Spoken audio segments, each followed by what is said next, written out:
হাজার বছর আগের কথা। মেসোপটেমিয়া সভ্যতার অর নামক স্থানে এক তরুণ ছিল। তার বয়স কতই বা হবে, এই 12-13 কিংবা তার চেয়েও কিছুটা বেশি। সেই সময়কালে মানুষ বিভিন্ন মূর্তি পূজা লিপ্ত হয়ে পড়ছিল। বিভিন্ন গ্রহ নক্ষত্রের পূজা করতো তারা, চন্দ্র সূর্যের পূজা করতো। মানুষ বিশ্বাস করত এই গ্রহ নক্ষত্রগুলো মানুষকে সৃষ্টি করেছে, এরা মানুষের সৃষ্টিকর্তা। তারা বিশ্বাস করত এই গ্রহ নক্ষত্রগুলোর প্রভাব মানুষের উপর পড়ে, এগুলো মানুষের উপর প্রভাব রাখতে পারে। নাউযুবিল্লাহ। বর্তমান সময়ে আমরা যেটাকে জোডিয়াক সায়েন্স বা রাশিচক্র হিসেবে জানি, সেই সময় মানুষ লিটারেলি আল্লাহ তাআলাকে ভুলে গিয়েছিল। সমাজের মধ্যে পাপাচার, শিরিক, কুফর খুব ছড়িয়ে পড়ছিল। মানুষ আল্লাহ তাআলার ইবাদত করতো না। ঠিক সেই সময়কালে সেই তরুণ নিজের ফিতরাত বশত সত্য উপলব্ধি করতে পেরেছিলেন। তিনি চিনতে পেরেছিলেন যে তার প্রকৃত স্রষ্টাকে। তিনি এমন একজন তরুণ, আল্লাহ তাআলা যাকে খুব অল্প বয়সে, অর্থাৎ তরুণ বয়সে তাকে নবুয়ত দিয়ে ধন্য করেছিলেন। তিনি আর কেউ নন, তিনি আমাদের পিতা হযরত ইব্রাহিম আলাইহিস সালাম, the man in one nation, the father of prophets, খলিলুল্লাহ, দ্য ফ্রেন্ড অফ আল্লাহ আজ্জা ওয়া জাল। সো হোয়াট ইজ ফিতরা? ফিতরা হলো যে মানুষের এমন স্বভাবজাত বৈশিষ্ট্য যার উপর আল্লাহ তাআলা মানুষকে সৃষ্টি করেছেন এবং যেগুলো নবী রাসূলগণ যুগে যুগে অনুসরণ করেছেন। ইব্রাহিম আলাইহিস সালামের নিজের ফিতরাহ বশত সেই সত্য গ্রহণের জার্নিটা কেমন ছিল? ইতিহাসের পাতা আমরা দেখতে পাই যে তখন তার বয়স ছিল খুব অল্প, অর্থাৎ সবেমাত্র তার তারুণ্যের সময়টা শুরু হলো। তখন তিনি দেখতে পেলেন যে মানুষ নিজ হাতে মূর্তি বানায়, আবার সেগুলোকে খোদা বানায়, সেগুলো অনুসরণ করে, সেগুলোকে সৃষ্টিকর্তা মনে করে। চাঁদ দিনের শুরুতে অস্ত যায়, সূর্য দিন শেষে অস্ত যায়, মানুষ সেগুলোকে সৃষ্টিকর্তা মনে করে বসে আছে। বিভিন্ন গ্রহ নক্ষত্র যেগুলোকে দিনে দেখা যায় না, শুধুমাত্র কেবল রাতেই দেখা যায়, আবার প্রতি রাতে দেখা যায় না, সেগুলোর মানুষ ইবাদত করতেছে। অথচ এই জিনিসগুলো পরিবর্তনশীল, এই জিনিসগুলো নিজেই অক্ষম। যেই জিনিস নিজেই অক্ষম, নিজেই পরিবর্তনশীল, মাঝে মাঝে অনস্তিত্বে চলে যায়, এমন জিনিস মানুষের সৃষ্টিকর্তা কিভাবে হতে পারে? ইব্রাহিম আলাইহিস সালামের এই ফিতরা, এই সত্য গ্রহণের মানসিকতা এমন কোনো সত্তার অস্তিত্বকে খুঁজে বেড়াতো যিনি আরও নিখুঁত, যার কোনো খুঁত নেই, যিনি অক্ষম নন, যিনি পরিপূর্ণ সক্ষম, যিনি সবার সৃষ্টিকর্তা। তখন আল্লাহ তাআলা তাকে হিদায়াত দেওয়ার ইচ্ছা করলেন।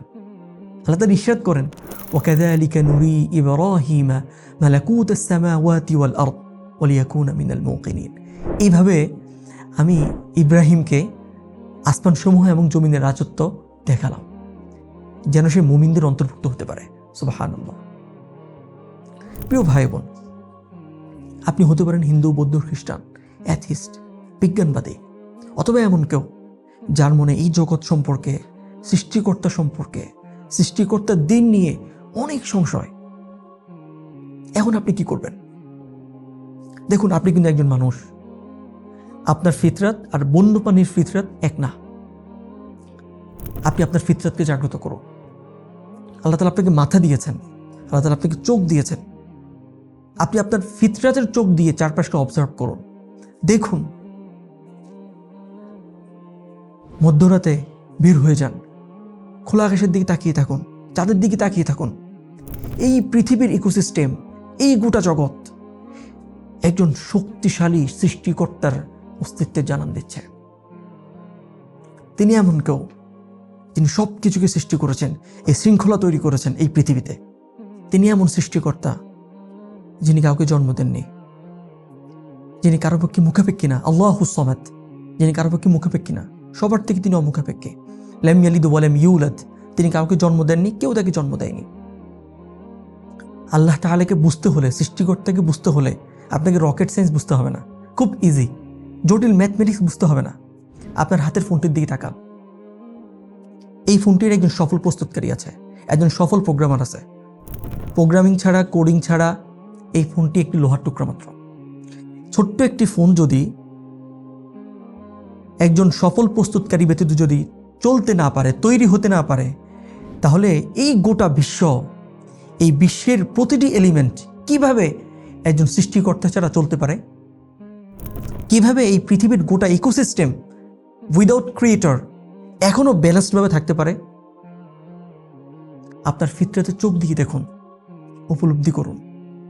আপনি যদি অনুভব করেন যে আপনার হৃদয়টা খুব অস্থির, তাহলে সেই সৃষ্টিকর্তার নামে কিছুক্ষণ ধ্যান করুন, দেখবেন আপনার হৃদয়টা প্রশান্ত হয়ে গেছে।